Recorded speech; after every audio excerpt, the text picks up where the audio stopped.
Some failures disappear quietly, others leave marks that last for decades. And then there are rare failures, the kind that never succeed, yet somehow manage to shape the future anyway. This is not the story of a product that sold millions of units. It's not the story of a company that won the market. And it's not the story of a technology that changed the world because it was successful. This is the story of a project that failed completely, publicly, and permanently.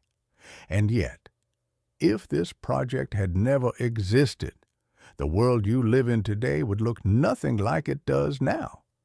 The way you use computers, the way you interact with screens, the way information moves quietly around you, all of it traces back to a place that most people have never heard of, and to ideas that were simply too early to survive.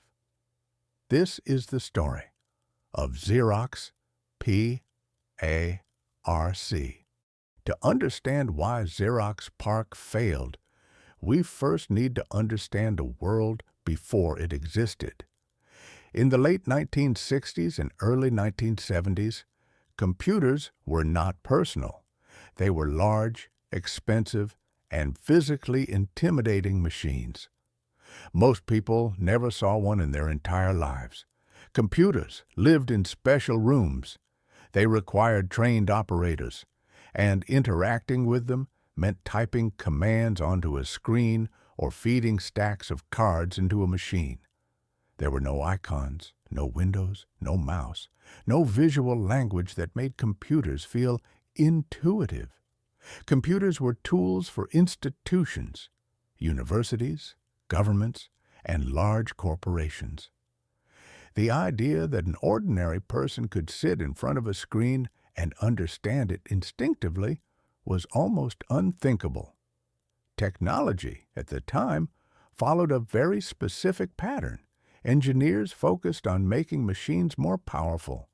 Executives focused on selling existing products. And very few people were asking what computers could become. Innovation was expected to improve the present, not reinvent the future. And that mindset would become the core reason Xerox PARC never truly succeeded. Xerox, in the early 1970s, was one of the most successful companies in the world. Its business was simple. It made copying machines, and it made a lot of money doing it. But Xerox leadership understood one uncomfortable truth. The technology that made them rich would not last forever. And so, in a rare moment of foresight, they decided to invest in something radical. Not a product, not an upgrade, but an idea. A place where the future could be explored without immediate pressure to sell it. That place became Palo Alto Research Center, or as history would remember it, Xerox PARC. It was meant to imagine the future of information. Ironically, it would become the future that Xerox itself never entered. Xerox decided to build its research center far away from its corporate headquarters. Not in New York, not near executives, meetings, or sales teams. Instead, it chose Palo Alto, California. At the time, Palo Alto was quiet. It wasn't yet known as Silicon Valley. It was a place filled with universities, curious engineers, and people who were more interested in ideas than in quarterly profits. Xerox believed distance would create freedom, and for a while, it worked. Xerox PARC officially opened in 1970 with a single mission: to invent the future of information. PARC didn't hire traditional corporate engineers. It hired thinkers, computer scientists, physicists, psychologists, designers, people who didn't fit neatly into job descriptions. Many of them were young, many of them were idealistic, and almost all of them were more interested in solving problems than building products. At PARC, nobody told them exactly what to work on. They were given time, resources, and one rare gift, trust. Management believed that if you put smart people together and left them alone, something important would eventually happen. Life inside Xerox PARC felt very different from the rest of the corporate world. There were no strict schedules, no formal dress codes, no pressure to produce immediate results. Ideas flowed freely. Researchers walked into each other's offices unannounced. Whiteboards were filled, erased, and filled again. Failure wasn't punished. In fact, it was expected. PARC wasn't trying to build the next version of anything. It was trying to imagine what didn't exist yet. One question quietly echoed through the halls of PARC. What if computers were built for people, not experts? At the time, this question sounded unrealistic. Computers were complex by nature, or so everyone believed. But researchers at PARC challenged that assumption. They imagined a machine that could sit on a desk, a screen you could look at instead of just type into, a system where information could be seen, moved, and interacted with visually, not through commands, but through actions. Slowly, an idea began to take shape. Instead of memorizing commands, users would see symbols. Instead of typing instructions, they would point and click. Windows could overlap. Files could be represented as icons. Information could behave like objects in the real world. This idea would later be called the graphical user interface. But at PARC, it was simply seen as the obvious next step. The problem wasn't the idea, the problem was timing. Outside the walls of PARC, almost nobody understood what was being built. To the rest of Xerox, these ideas seemed distant, interesting, but not urgent, experimental, but not practical. The company was still making enormous profits from copying machines. And as long as that money kept flowing, the future felt optional. Inside Xerox PARC, the future was quietly taking shape. Not as a single invention, but as an entire philosophy of how humans and machines could interact. What no one realized yet was that PARC was about to create too many ideas at once. Ideas so powerful that they would escape the lab. Ideas that would change the world. Just not for Xerox. Xerox PARC didn't invent one breakthrough. It invented an entire future piece by piece. What makes PARC extraordinary is not just what was created there, but how many fundamental ideas were born in the same place at nearly the same time. Ideas that today feel obvious, natural, inevitable. But in the 1970s, they felt almost impossible. One of the most misunderstood inventions at PARC was also one of the simplest, the mouse. At the time, controlling a computer meant typing, commands, syntax, precision. A single mistake could make the machine ignore you completely.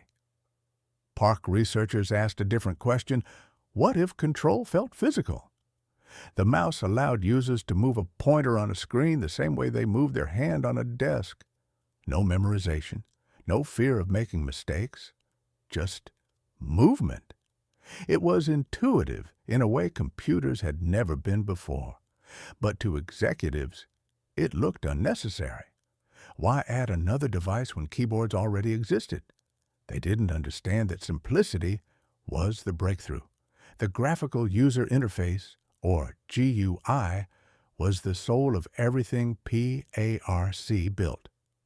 Before GUI, computers spoke their own language. After GUI, computers learned to speak ours. Windows allowed multiple tasks to exist at the same time. Icons turned abstract data into visual objects. Menus replaced memorized commands with visible choices. Suddenly, computers felt less like machines and more like tools. Anyone could learn to use them. Children, artists, writers, not just engineers. This single idea would eventually define modern computing. Yet inside Xerox, it was seen as a curiosity, powerful, but disconnected from the company's core business. In 1973, Xerox PARC built a machine called the Alto. It looked nothing like the computers of its time. It had a screen, a mouse, a keyboard. It was designed for one person, not an institution. The Alto was not sold commercially. It lived quietly inside PARC offices. Researchers used it every day without realizing they were living in the future. The Alto proved that personal computing was possible. It just wasn't profitable. At least, not yet. PARC also understood something even more radical. Computers shouldn't exist alone. They should communicate. Researchers built early local networks that allowed machines to share information instantly. Files moved between computers. Printers could be shared. Information flowed quietly in the background. This idea that computers were nodes in a larger system would later become fundamental to the digital world. Ironically, PARC also reinvented the one thing Xerox already knew well: printing.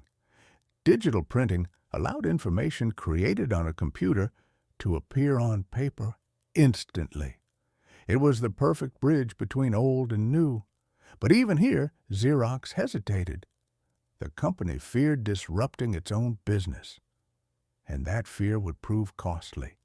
By the mid-1970s, Xerox PARC had built an entire ecosystem of ideas. But there was a problem. None of these ideas had a clear path to the market.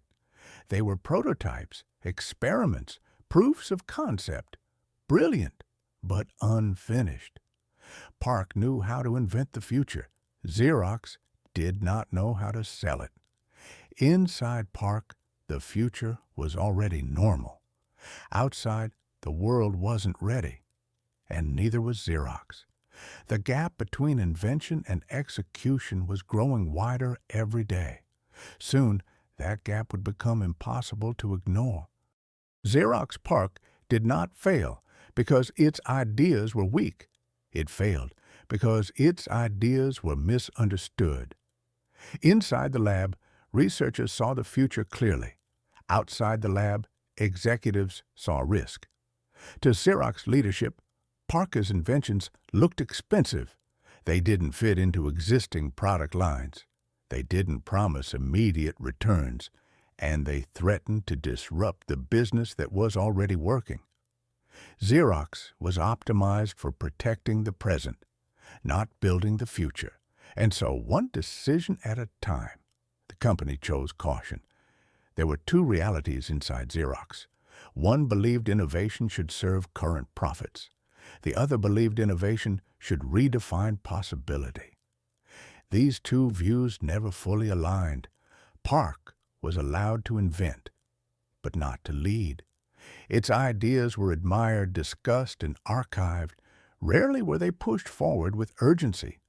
Eventually, people from outside Xerox were invited to see PARC. Engineers, researchers, visitors curious about the future. What they saw was unforgettable. Screens with windows, a small device controlling a pointer, computers talking to each other. For some visitors, this wasn't research. It was opportunity. The ideas born at PARC did not disappear. They traveled. They were studied, reimagined, simplified. Other companies understood what Xerox did not. Innovation needs execution.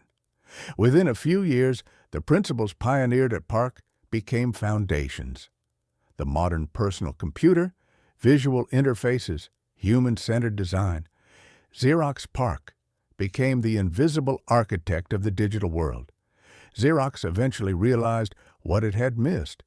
But by then, the moment had passed. Markets had formed, standards had been set, the future had moved on. PARC remained influential, but no longer central. Its legacy lived on in ideas, not dominance. Xerox PARC forces us to rethink what failure means. It never succeeded as a product. It never dominated a market.